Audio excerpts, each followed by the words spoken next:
Good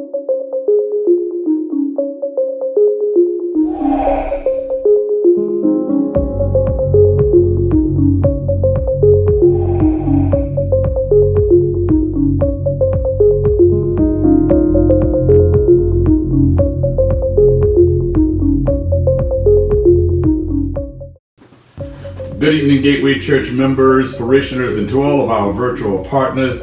I am so glad that you are here to join me for another edition of Transformational Bible Study. Today we are going to conclude my August series entitled Mind Shift. This is part 4. In this session, I want to talk to you about changing the heart sounds of your mind. I know that's a kind of a different topic, and you're going to understand a little bit more of why I chose this topic a little later on as we begin to dissect this. But I want to begin talking about meditation. I talked about it a few Sundays ago in a message of mine, and I think it was necessary, or at least I thought it was necessary, to revisit it and to go deeper. Anyone that's ever studied with me and have studied Bible study, have been to any of my Bible studies, always understand that I can take a topic or I can take a verse of scripture and go deeper and deeper and deeper, because that is how the Word of God is. You cannot just read it for face value and think that's all there is to it. There is a much deeper insight into the Word of God and even into some topics within the Word of God. And so I thought it was necessary to revisit meditation at the very beginning of our study tonight. Now, biblical meditation is the practice of focusing our minds on 3 aspects of God's Word. Number 1, Jesus Christ, because after all, He is the Word. The Word was with God and the Word was God in the beginning. Secondly, the promises God has made to us. And thirdly, biblical meditation is practicing our focus of the kingdom principles and the teachings of the Bible. Now, understanding the value of meditation is immeasurable and vital to how we live and experience life. Notice the 3 foundational scriptures for our study tonight. I want you to turn with me to Joshua chapter 1, looking at verse 8, and then we're going to take a look at Psalms chapter 119, and we're going to take a look at verse 148, and then Psalms 19, verse 14.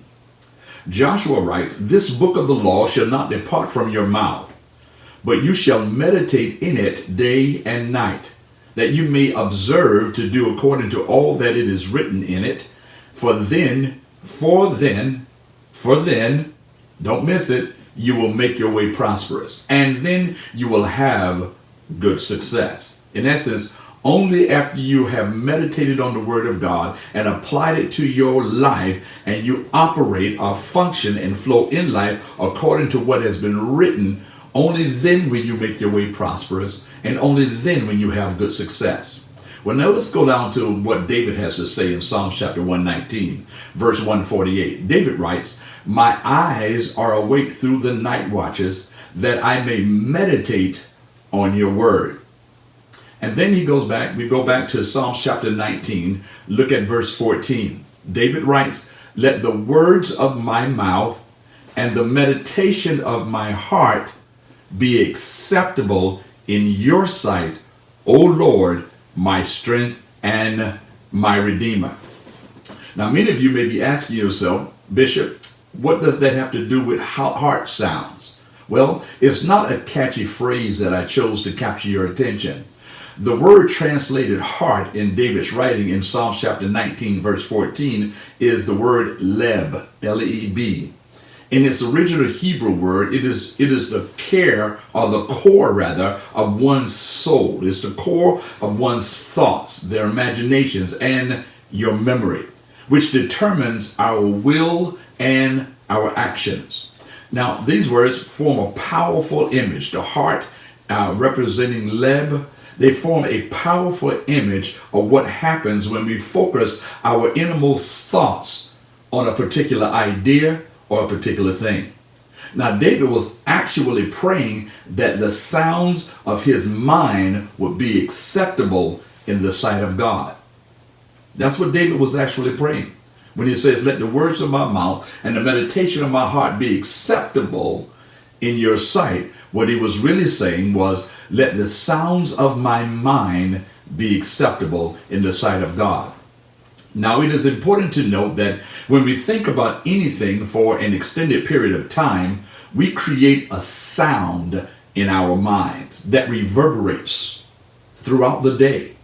This sound has a way of dominating our perspective of life, eventually making us sensitive to things that have the exact same tone, whether it be positive or negative, whether it's right or wrong, whether it's blessings or cursings, which leads to our very first power thought. I need you to embrace this and understand it as it relates to the heart sounds of the mind. It says, the focus of our meditations will begin to attract people, circumstances, and feelings that are tuned to that same pitch. Wow, that's powerful. And you're going to understand why as I go along. The heart sounds of the mind. Type it in, because you're going to want to use this going forward. The heart sounds of the mind. Whatever we meditate on long enough will begin to control the pitch of our thinking, which impacts the direction of our choices, and then it becomes our experiences. Think about your bad experiences and your good experiences. They all began with the controlled pitch of your thinking. And once your pitch of your thinking takes a particular direction of choice, it impacts the experiences that we have in our life. Now, whatever we think about over time, we begin to attract inside our lives. Our minds begin to draw associations and reinforce beliefs that cause us to fixate on the thing that we think. Now hear me. We must develop the right types of meditation. In essence, we can spend time meditating on the wrong things, which will affect our outcome in our experiences, or we can spend time, as David said, meditating on the right thing. Why? We'll look at power thought number 2. Whatever fills your mind will eventually fill your life. Oh my God, that's worthy of just thinking about it for a moment. Let's not move quickly beyond this power thought. Whatever fills your mind will eventually fill your life. Think about your experience in life. Think about the good and the bad that you've gone through in your life. And then think about what you were thinking about when you experienced them or as you were experiencing them. I promise you that your life experiences was the end result of what you filled your mind with, because that's what you made choices on.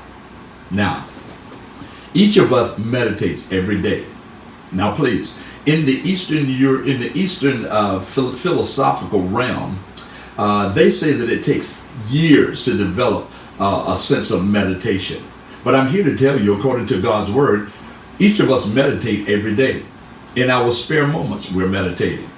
While driving to work, we're meditating. Or silently waiting in line in the grocery store, our minds are meditating, and our minds are drifting toward the dominant patterns of thinking we have already established. Now watch now. I want you to understand something. There are no empty thoughts. There are no empty thoughts.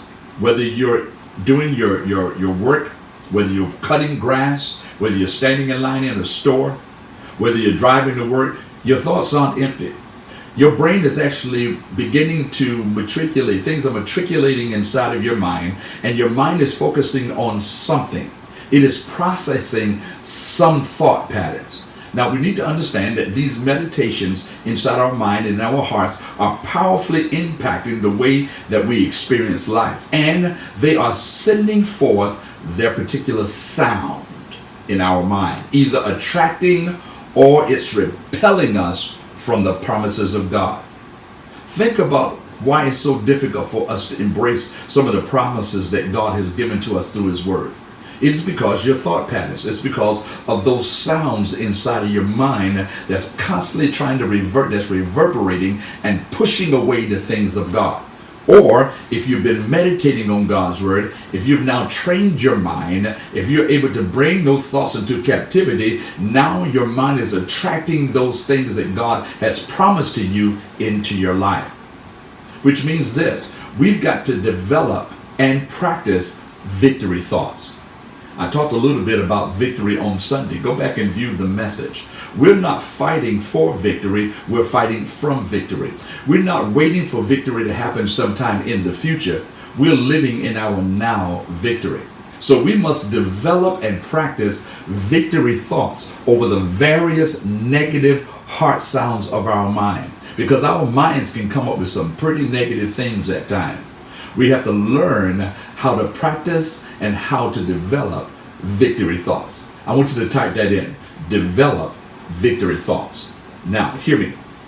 One of the best ways to see how we use the power of our minds to meditate every single day is by looking at an area we can all relate to. You might say, what is that area? It's the things we worry about. Many of us spend more time worrying about things than we are confessing the promises of God. So, because of the negative impact of our worries in our lives, the Bible has a lot to say about the heart sounds of worry.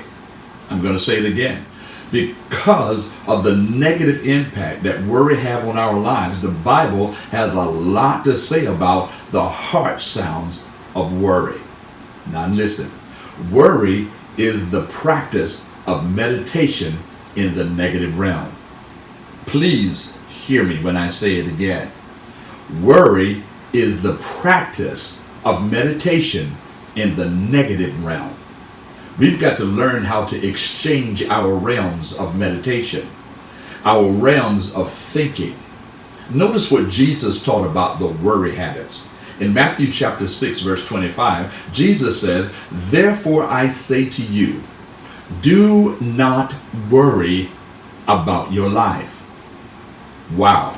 Listen, that is a declaration that Jesus has given all of us who are believers in his name and believe the kingdom of God and all the promises of God.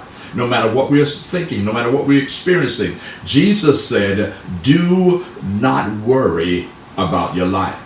Look at what he says in Matthew chapter 6, verse 31. He says, "Therefore, do not worry, saying what we shall eat or what we shall drink or what shall we wear." Don't worry about the provisions. God has already supplied all of the needs you're going to ever have in life. It was written in the heavenlies. He's already declared it in the heavenlies. All we have to do is pray his promises. And as I said on Sunday, wait for manifestation. Well, look at what Jesus said in Matthew chapter 6, verse 34. He says, "Therefore, do not worry about tomorrow, for tomorrow will worry about its own things. Sufficient," he says, "for the day is its own trouble." Tomorrow is already taken care of. What you need to focus on is today. What is it that God has for me today? What does God want my life to look like today? Who am I to impact with my God thoughts today? That's the way we should be thinking. That should be the heart sound of your mind. A converted mind should have the heart sounds of the promises of God reverberating inside of their minds. Listen, these declarations of Jesus bring us to our third and our final power thought. Hear this very well. Worrying is imagining the future in a negative way. Oh my God, listen. If you've ever been worrying about something, it is because you're worrying about something that has not happened yet. Worrying is imagining the future in a negative way. Like I said before, when you start worrying, you gain fear. And one writer says like this: when fear knocks out at the door and faith opens the door, nothing is there. Wow. You don't have to worry about anything. You don't need to fear. You need to change the heart sounds of your mind. We don't worry about things that have already happened. Only the things we fear might happen. Did you hear me? We don't worry about things that have already happened. That's already taken place. What we worry about are the things that we fear that might happen. And most of the time, what we fear never happens. Worry pictures the bills are going unpaid. Worry, listen, it's about the promotion that you're being passed over on your job. That's worry. Or the pain that's in your chest that's becoming a heart attack. That's what people worry about, things that may never happen. And I need you to embrace this study tonight. When we worry, we yield the power of our minds to imagine the worst outcome possible in every situation. I'm going to say something to you. Stop it. Don't do it. Don't give in to Satan's threats about your future. God has your future already in his hand. Listen now, you have to understand that worry destroys faith, and that's what Satan's objective is. He wants you to get into that realm of negativity and that realm of worry, because he understands that once you begin to worry, your worry is going to chip away at your faith, eventually annihilating your faith. Listen, we become focused on our fears instead of God's plans and the possibilities he is offering us in our lives for the future when we allow worry to take over. In the name of Jesus, I want you to type in, don't do it. Don't let worries take over your future outlook. Now hear me. Worry keeps us trapped in fear and avoidance. It never solves or resolves anything. I'm going to say it again. Worry never solves or resolves anything. This is why the Bible tells us to exchange our worried imaginations with a targeted prayer request. When we begin to pray, we need to target our prayers on the thing that we're worrying about, and we have to begin replacing those things that we worry about with God's promises and begin to pray the promise of God inside the realm of negativity and worry. Instead of letting our fears and our problems marinate in our minds, we ought to take action by bringing them into captivity under the power of God in prayer. Only God, my dear friend, has the power to change our circumstances. So we need to submit our minds and our worries to God and trust him with it. When we choose to change the heart sounds of our mind through the right types of meditation and prayer, God comes to our aid. He exchanges our fears and worries for his peace. Oh my God. He gives us the peace inside of our mind that transcends anything that we can understand here on the earth. He'll take our weaknesses in the face of our troubles, transforming them into a strong and renewed faith inside of our hearts. Because God is sovereign, because he has all of the plans for us in his hand. We need to practice the law of exchange and allow God to exchange those negative things for the positive promises that he had for us. Now, I did speak about the law of exchange 2 weeks ago, which is a very practical technique, and it is a powerful way to break the negative thinking pattern that keeps us locked in fear and keep us from changing. God wants us to change. We are creatures that are constantly evolving into what God has declared. I often say we are becoming what God has declared. Well, Paul gives us a powerful cure for the worry habit. Are you ready for it? He tells us to use the power of our minds to switch our focus from feeling the worst to expecting God's best and God's answer. Go with me to Philippians chapter 4. Look at verse 6 and 7. Here's what Paul wrote. He said, don't worry about anything. Instead, pray about everything. Tell God what you need and thank him for all he has done. Then you will experience God's peace, which exceeds anything we can understand. His peace will guard your hearts and minds as you live in Christ Jesus. My God, my God, my God. Listen tonight, Church of the Living God, believers of the Word, believers in the living God. The result of right thinking will always bring about God's perfect peace. Listen, The results of right thinking will always change the heart sounds of your mind from worry to peace to confidence. That's where we need to be as Christians. That is what we need to be as Bible believers. That's who we should be as Holy Ghost filled believers of Jesus Christ. In fact, one way to know whether or not your thought life is moving in the right direction is by checking your peace level. How's your peace level tonight? Take a moment. Sometimes we take a moment to take our temperature to see whether our temperature, our body temperature, is going up. We take our blood sugar test to see whether our blood sugar levels are going up or down. I want you to take a moment right now, and I need you to check your peace level. You just finished with the day, or depending upon when you're listening to this broadcast, you may be beginning your day. You may be right in the middle of your day. Wherever it is when you're listening to this broadcast, I need you to check your peace level. If your thoughts are fixed on God, His Word, and you trust Him with your problems, you will have real inner peace.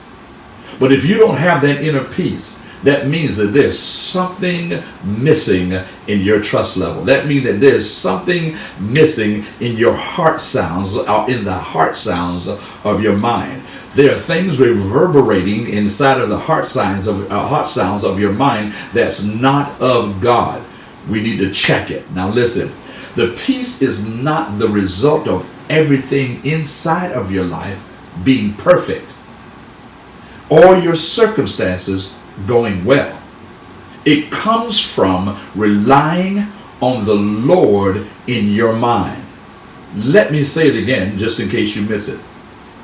This peace that I've been talking about that comes from God is not the result of everything in your life being perfect.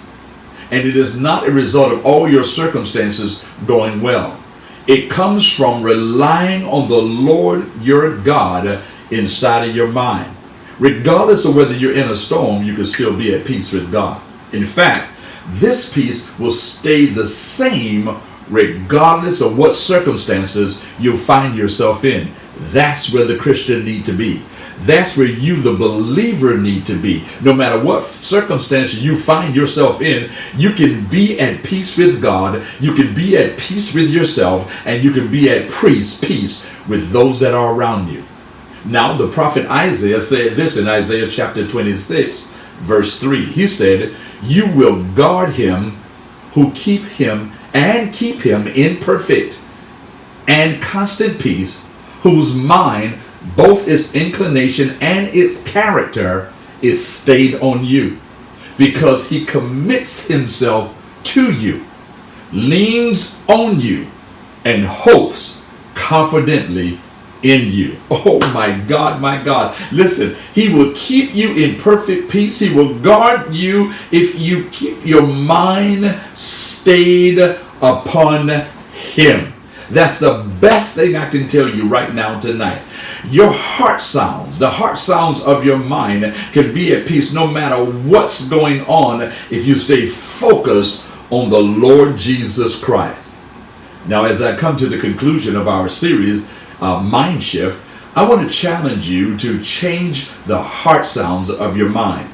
This requires the right diet for your mind. In the same way that your body takes on the character of the food that you eat, your mind and emotional health takes on the character of the thoughts that you feed them. It is vitally important, my dear friend, that we are given a specific diet of God's Word in our mind. Now, this diet may take some getting used to. It might be difficult to restrict your intake of mental junk food or unhealthy images and high-calorie negativity at first. But, hear me tonight. If you will focus on the items on this list I'm about to give you and feed your mind with thoughts, images, and friendships that reinforce them, you can truly develop a fit and healthy, sound mind. Now here is Paul's 8 categories of mind food. He says this in Philippians chapter 4, verse 8. He says, "And now, dear brothers and sisters, one final thing. Fix your thoughts on what is true and honorable and right and pure and lovely and admirable. Think about things that are excellent and worthy of praise. Keep putting into practice all you learned and received from me, everything you heard from me and saw me doing. Then the God of peace will be with you." Now listen, here's some final thoughts based on that scripture. I want to give you the list of these 8 categories of mind food diet. Number 1, Paul says, fill your mind with truthful things. The opposite of truth is lies, deception, and fantasy. Here's the second category of mind food. He says, digest honorable things. This means our thoughts need to respect God, they need to respect others, and they need to respect ourselves. Here's the third category, right or righteous things. Here's what we need to digest. Our minds need to feed on things, my dear friend, that reflect righteousness, justice, and the kingdom of God. Here's the fourth thing, pure things. We should not allow any unclean or morally polluted things to taint our mind. Here's the fifth thing, lovely things. Say it with me, lovely things. We need to feed on beautiful sights and sounds and relationships.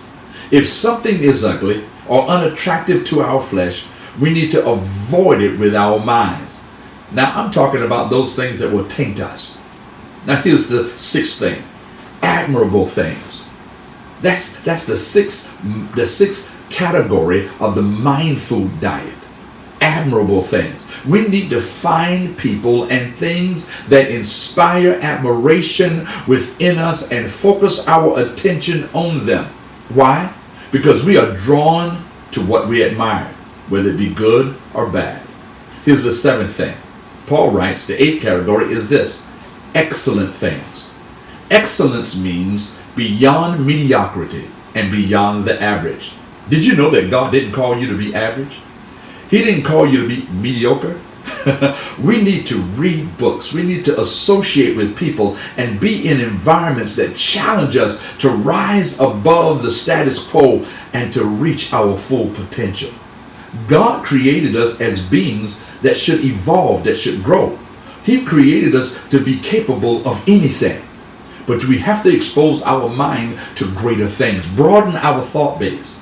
And here's the eighth and final category of our mind food diet. And that is, think about praiseworthy things. Feed our mind with praiseworthy things. What do I mean? One way to defeat dark thinking habits is to focus on things for which you can thank and praise God for. Listen, this one action alone has a powerful effect in resetting the mind and breaking the negative thinking pattern. That's why we sing songs like "When I Look Back Over My Life and I Think Things Over," I can truly say that I have been blessed. Listen, when you're getting those dark moments, just start thinking about some of the things that God has blessed you and how He's brought you through many other storms. You know why? Because it begins to reset your mind, because you may be traveling down a dark road of thoughts. You may be going into depression or fear or anxiety or a combination of them all. When you get like that, start thinking about things that's praiseworthy. Thinking about how God has blessed you.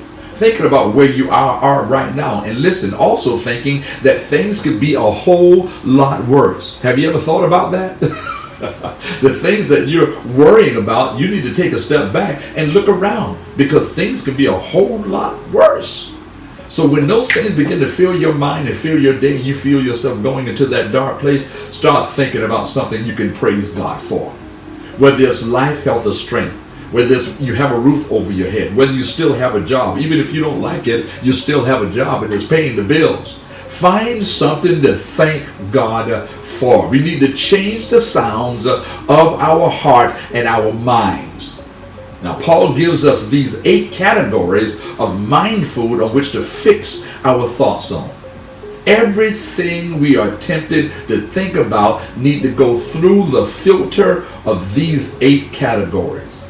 Let me say that again. I've given you 8 categories. Everything we are tempted to think about need to be filtered through these 8 categories. And if the thoughts don't pass the test, reject them and replace them with thoughts that do qualify. Well, this concludes our study for tonight, and I hope I said something at the conclusion of this series that will help you make the mind shift. And I pray that you have been informed. I pray that you have been inspired. I pray that you have been transformed and renewed in your mind because of these studies. Because as I always say as your pastor teacher, my assignment, I don't know what anyone else's assignment is, but I know what my assignment is. It is to teach the Word of God for the equipping of the saints, for the work of ministry, for the edifying of the body of Christ, until we all come into the unity of the faith. My dear friend, tonight I pray your well-being. I pray that God elevate your faith. I pray that God will open doors that you never thought possible. And I pray that you have patience to wait on His timing. The mind shift. And paying attention to the sounds of your heart and your mind. Bow your head in a word of prayer with me as I pray this prayer to conclude this series this month. Heavenly Father, I thank you right now, and we come to you. We come to you because we can trust you. And we ask that you take our minds to the next level of thinking and meditation. Father, your word says, be transformed by the renewing of our minds. And through the study of your word, we know that our thoughts influence our life. And we also know that we can be transformed, and our lives can be transformed by renewing our mind through your word. So we have come to this place, dear Father, where we recognize that we have come a long way from what we used to be and who we used to be. But yet we know that there is so much more for us to become. We pray that you help instill in us the right mindset.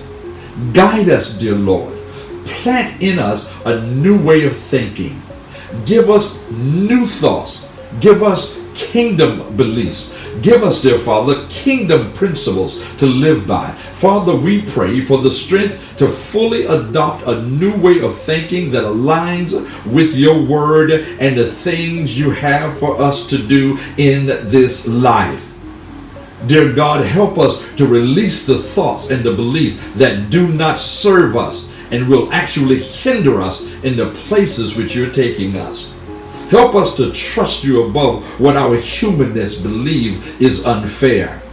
Help us to be confident in knowing that you are ordering our steps and can listen, and you can right any wrong in our lives. Why? Because you are God. Why? Because you are our Father. And why? Because we can trust you. And so tonight, dear God, we trust you with everything. We trust you with our worries as we make the exchange for peace. We trust you with our fears as we make the exchange, dear Father, with faith. God, we trust you with our future as we now focus on our today moments. And we trust you, dear God, that as we think about our today moments, that every single thing that we go through in this day is for our good and for your glory. Help us to be a witness to you. Help the life that we live. May it touch someone. Help us to be a vessel of honor and not dishonor. Tonight, dear God, we thank you. We are praying and we are confessing and declaring that all of our needs are met one by one and name by name. And so as I end this prayer, I pray that you would anoint each and every one of us from the crown of our heads to the sole of our feet. And Father, do a perfect work inside of us. Renew our hearts and our minds. Help us to wake up on tomorrow, dear God, feeling this great sense of refreshing. In the name of Jesus we pray. Amen, amen, and amen. God bless you, and thank you once again for joining me for another edition of Transformation of Bible Study. Listen, as I always say, and Lady Catherine and I, we say it all the time, you're the most awesome people in all of the world. We love you, and there's nothing you can do about it. So you just keep on praying, and we're going to keep on moving forward, and we're going to watch God do his thing in our life and in our church. Well, we'll see you on next week, same time, same place. And here's what I want you to do. I want you to have an amazing week. Don't let anything take it away from you. God bless you, and I'll be praying for you.